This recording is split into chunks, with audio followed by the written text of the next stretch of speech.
Hey, what's going on everyone? Welcome back to the channel. Hope you all are doing well.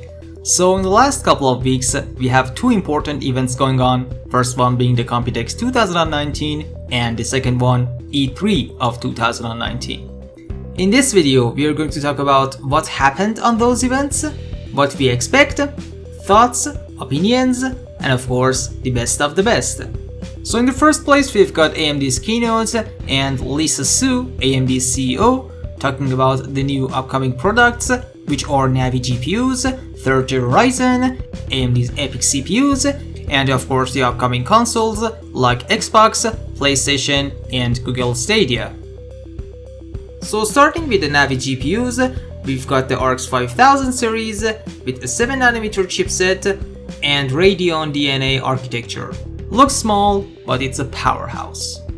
Next up, we have AMD's 3rd generation Ryzen CPUs, which the Ryzen 9 lineup looks a great competitor to Intel Core i9 CPUs. It has got the new 7nm Zen 2 architecture, and the pricing looks as good as the previous generation.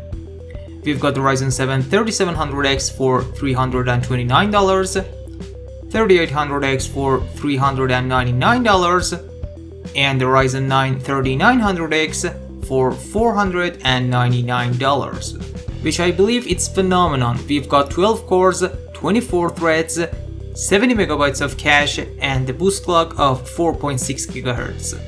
So yeah, it's promising and I'm super pumped to get my hands on one of those. Next up, we have the Gigabyte's Aorus booth with the new X570 motherboards and a new motherboard which is X299G Extreme Waterforce, which I believe is a refresh to the previous X299 chipset. Now moving on to X570 motherboards, we've got the big guy here, the X570 Aorus Extreme, which I believe is one of the best X570 motherboards, if not the best. Lots of overclocking capabilities with an impressive passive cooling solution on the actual chipset. Moving forward, we have the X570 Aorus Master, which is a step down from Aorus Extreme, but still a great board in terms of overclockability and features. Then we've got some other X570 motherboards, such as Aorus Elite, Aorus Ultra, Aorus Pro Wi-Fi, Gigabyte Gaming X, and so on. And at last, two products worth mentioning is the new M.2 SSD with massive heatsink, and of course the new 8TB PCI Express Gen 4 SSD with an incredible performance. Next up, we have the Asus booth. Starting with the new X570 motherboards, we have got X570E Gaming, X570F Gaming, X570i Gaming, the popular Crosshair Hero, and the high-end sort of top-of-the-line Crosshair Formula, which active cooling solution is kinda a letdown, but we'll have to see about that. And at last, we have the Crosshair Impact for those who don't want to sacrifice the performance and prefer the small form factor. Moving on, we have a new 27-inch 4K 144Hz G-Sync monitor from Asus, which can be a great option to consider. Then we have this amazing portable monitor. It's a 240Hz Full HD IPS LCD panel with built-in stereo speakers, USB Type-C, and micro HDMI connectivity. And last but not the least, the new Asus ZenBook with dual screen, both in 4K.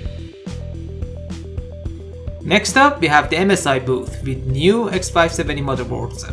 We have X570 Gaming Edge Wi-Fi, X570 Gaming Plus, X570 Gaming Carbon Wi-Fi, Meg X570 Ace, Prestige X570 Creation, and at last, the one and only Meg X570 Godlike, which again we are seeing the active cooling solution on X570 chipset, but we'll have to wait and see what are the benchmark results and the temperatures for these motherboards.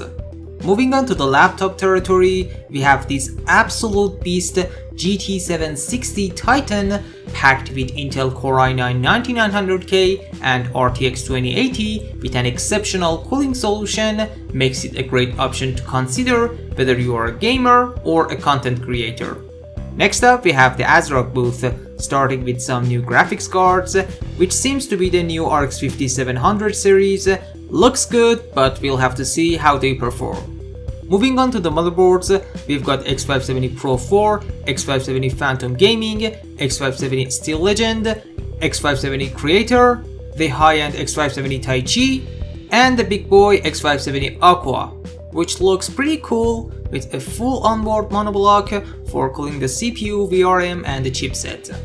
Last but not the least, the Phantom Gaming ITX TB3, which packs a lot of features in this small form factor, but again, we'll have to see how it performs against the competitors. Next up, we have the Cooler Master booth, coming up with a new gaming chair, gaming desk, and a new mini ITX case, which looks elegant overall. And at last, I'd like to mention some other great products, such as new amazing mini PCs from Zotac, new water blocks from EK in different categories. We've got Quantum, Classic, and Lignum, which looks great and attractive.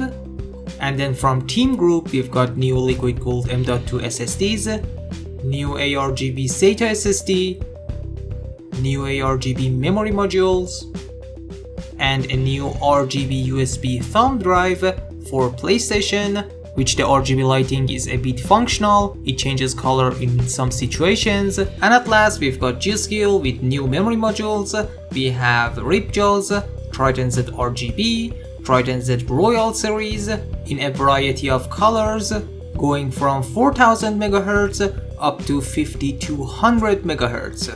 Moving on to E3, we have again Lisa Su talking about the new 3rd gen Ryzen, Navi GPUs, and their use in a variety of platforms, aside from PC and laptops, like next-gen consoles, including Sony PlayStation, Google Stadia, and the new Xbox.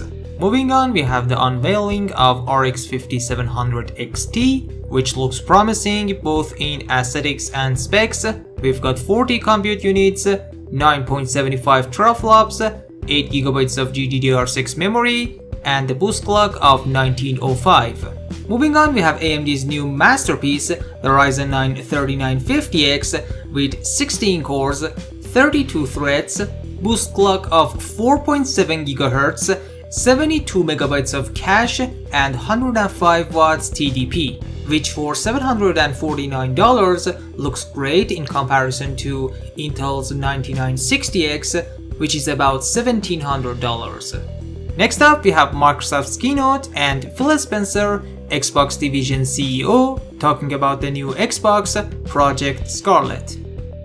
We've got a custom designed processor based on Zen 2 and Navi architecture, GDDR6 memory, fast SSDs, ray tracing, and 8K capability. Now for the last part, we've got the games, starting with Cyberpunk 2077, which they had the surprise for the audience at Xbox briefing. That was Keanu Reeves' attendance and talking about the game. The game graphics looks pleasing to the eyes and seems to be one of the most anticipated titles from the gamers community. There are actually a ton of game announcements, but I'm just going to mention some of the top tier ones. One of the games that I myself am so excited about it is Control. It's developed by Remedy Entertainment, which we all knew from the good old Max Payne series. It's a supernatural adventure action game, which just like Cyberpunk 2077 has got ray tracing, and of course it helps the game to be more realistic. Moving on, we have Watch Dogs Legion, which seems to have a great gameplay, and the most astonishing thing about it is that you can play as everyone in the game. And yeah, it's a Ubisoft title, I mean, what do you expect other than that? Next up, we have Final Fantasy VII Remake. This is one of the titles that recently we saw utilizes more cores and threads, so aside from its eye-catching gameplay, I'm curious to see how it performs in terms of utilization process. Next up, we have Ghostwire Tokyo, which is one of the interesting titles for me. It has got great graphics and some sort of mystery is going on. Moving on, we have some other games like Baldur's Gate 3, which we only saw a demo from it at E3. Then we have Star Wars Jedi with awesome gameplay. we have Doom Eternal, one of the popular first-person shooter games, which has its own fans. Next up, we have Dying Light 2, which is a bit different from the first game. Here you can make choices and decisions that will affect the world around you and possibly the ending. Then we have Wolfenstein Youngblood, which is promised to have a great co-op experience. And for the last one, we have Borderlands 3, which is said to be kinda a refresh and upscale version of Borderlands 2, but we'll have to see about that later on. And that wraps up my coverage of Computex and E3 of 2019. Hope you enjoyed this video. Thanks for watching, and I'll see you next time.